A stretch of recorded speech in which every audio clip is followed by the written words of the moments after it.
the old fat hey, all seriousness, man, we are rewriting the book on Keep Fighting. It's a tribute to you guys and what you've done and what you're going to continue to do. Great job. What's better than 5-0? 6-0! Well, as miraculous as the Denver Broncos are, more miraculous as the Jets are out of the playoffs. The Jets got 9 out of Rodgers this week, 8 out of Blunt, but Turner only got 3, and they got nothing out of their big receivers this week. Jennings came up hurt and got 0 points. Wallace on Thursday had a touchdown called back. They ruled that he was down on the 1-yard line. That would have made the difference. And, of course, on Sunday night, they had Witten going. Eli Manning lit it up, 350-plus yards, but Witten didn't score. Meanwhile, the Mustangs, living on the heroics, pretty much out of the playoffs until the end of the Broncos game. He's got plenty of distance. It is good! Matt Prater with a double, and the Mustangs are in business. Tebow only had 4.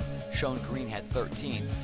But you really got to look at what happened in that Denver game. They were out 10 points down, and Matt Prater hit 2 long field goals, and that gave the Mustangs the victory. Sean Green lead the way. But the Jets have to feel lucky to be even in the playoffs. 2 weeks ago, they tied. Snap placement. Prater. You got to look at this again. On the way, and it is It's over. The Jets are out. Cam Newton and company could have been in the playoffs.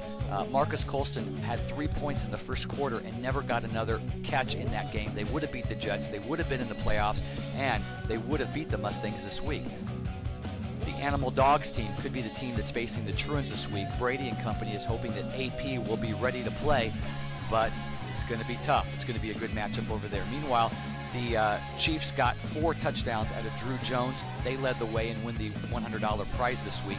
Antonio Gates added 2 more touchdowns, and the Chiefs will take on the winner of the Sharks and What About Bob game. What About Bob was continued to be led by Gronkowski. 2 more touchdowns.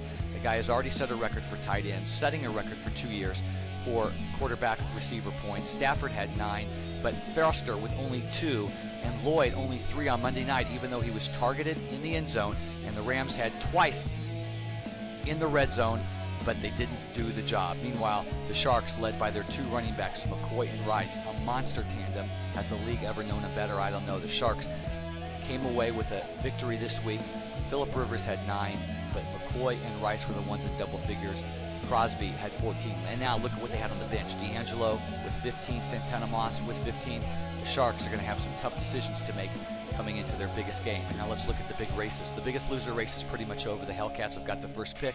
Donkey Kong is looking strong with that second pick. Lasts longer, and the Microchips are chasing. The big prize, though, is the overall points, and that race is getting really interesting. As you know, the Jets last week fell out of first for the first time since week 2. What about Bob's in first? The Chiefs have now moved only 5 points back. The Jets have now fallen into 3rd place. Can you imagine if they actually fell out of the top 3? The Sharks are lurking right there in 4th place. And now we get to the championship matchups. The Sharks and Mark Klein will take on the Chiefs and Mitch Lichterman this week in a game that should be a very high-scoring affair. The Sharks have got some pretty nice matchups. Rivers is going to have a tough job, but Bush against Buffalo, McCoy against the Jets, and Rice against Chargers are all going to be nice games. We like Green against St. Louis as well to get in the end zone, and Crosby against Kansas City should get them in double figures. We've got to figure on about 70 points for the Sharks this week. Meanwhile, Breeze for the Chiefs should have a real good game against Minnesota, and Drew Jones should get those yards. Beanie Wells might get in the end zone against Cleveland, but I'm not really sure I like the Bolden or the Williams matchup, and Gates against Baltimore could be a tough game as well. The Sharks will have some decisions on their bench. Bradford against Cincy, D'Angelo and Steve Smith. Meanwhile, the Chiefs with Bradshaw and Jacobs, Bowe, Mendenhall, and Manningham all could be decent plays.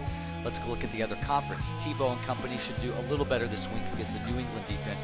We like all their players to score. Felix Jones, Brandon Marshall, Nelson, Graham, Nugent, all are going to get into double figures. We think the Mustangs are going to have a big week this week, and they're going to edge the Truants. Brady should have a solid game against Denver, and we like Bush against Detroit. But AP, we think, is not going to have room to run against New Orleans. We don't think Decker or Floyd are going to do well, and they're going to be dependent upon Finley being the go-to guy in Green Bay now. The Truants don't have much of a bench to worry about, but the Mustangs with Barber, Green, Ellis, McFadden, even Gresham or Prater are all good plays, and the Mustangs will have to make the tough choices this week. But we think in the end the Sharks will edge the Chiefs, and the Mustangs will edge the Truants. And the next time you find yourself down, you just need to fall down on the ground, and maybe you can do one of these, and then maybe Prater doesn't get a chance. All-Star week out. Good luck to everyone.